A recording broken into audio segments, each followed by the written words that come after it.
understanding that you're probably not swimming this weekend. Talk to me about where you are and your training right now, just kind of how you're feeling about this. Yeah, I think if you're an outsider looking in on the sport of swimming, this is the time of year where all the athletes are really trying to get a lot of base work training in, pretty much from the beginning of Christmas all the way through till the middle of February is time frame. We like to call it Christmas training, but it's a lot of time where we can really build a base to kind of work off of and then do a lot of the fine tuning in the spring and then be ready for the summer.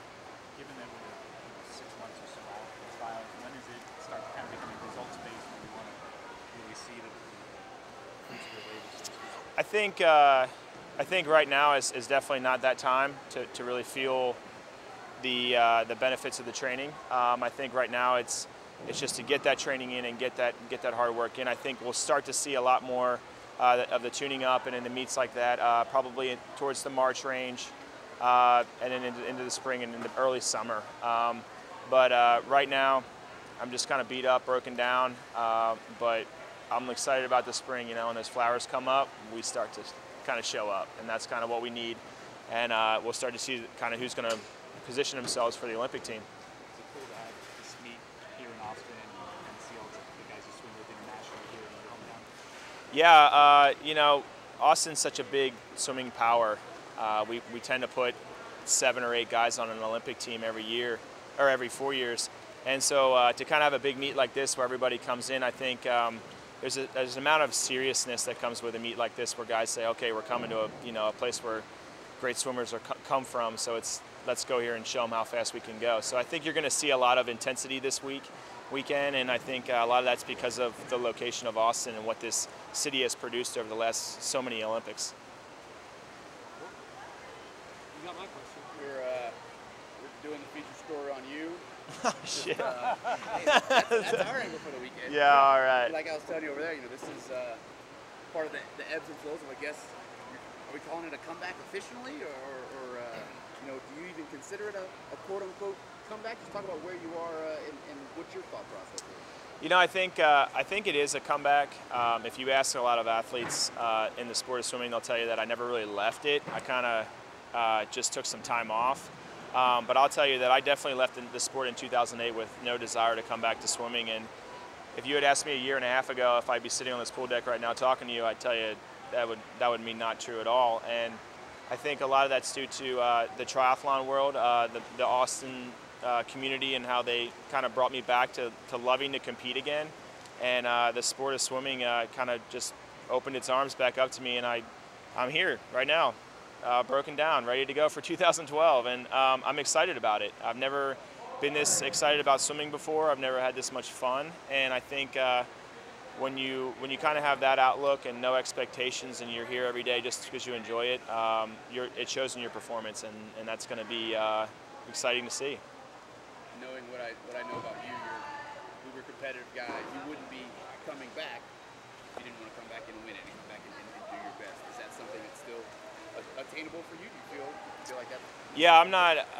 So many people are coming back in our sport right now, and I feel like I'm the only one that's talking the talk and walking the walk. I kind of came back and already put myself top 5 in the world in all my events, and kind of said, hey, I'm not here to just play around or get the media attention because I'm coming back. I wanted to come back and actually make a difference, and I really believe that my best Olympics is in front of me, and I really believe that my best race is in front of me, and knowing that, getting on the blocks every day or going to practice every day is the reason that I feel like I keep getting faster. When you were doing the triathlon during your hiatus, how long were you officially out of the pool after the 08 games? When did you officially come back and start?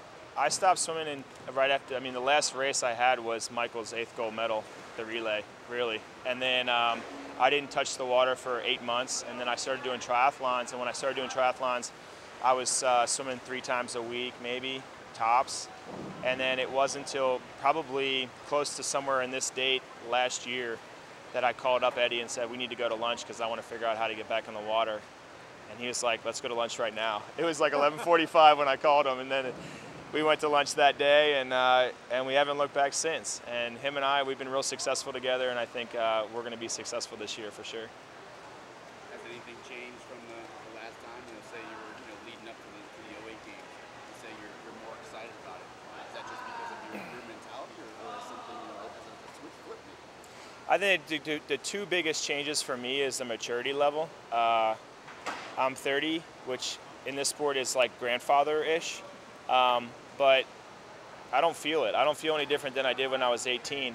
And at the same side of it, I don't have any expectations. Everyone was expecting me to win gold medals and break world records, and now it's just like everyone's excited to see me on the pool deck and back swimming again. And so I get on the blocks, like whether I win or lose, it doesn't matter. I'm just having fun what I'm doing.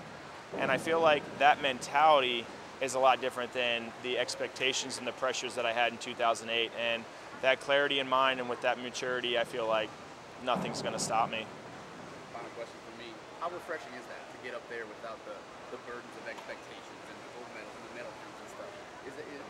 How refreshing is that? It's really refreshing to have this mindset. I think that I kind of wish I had matured sooner in a sense, because I feel like I'm kind of sticking around a little longer than I wanted to, but you know, you can't control these things. And I knew that with 2012 right around the corner in these Olympics in London, I felt like I didn't want to sit on my couch and watch them from home.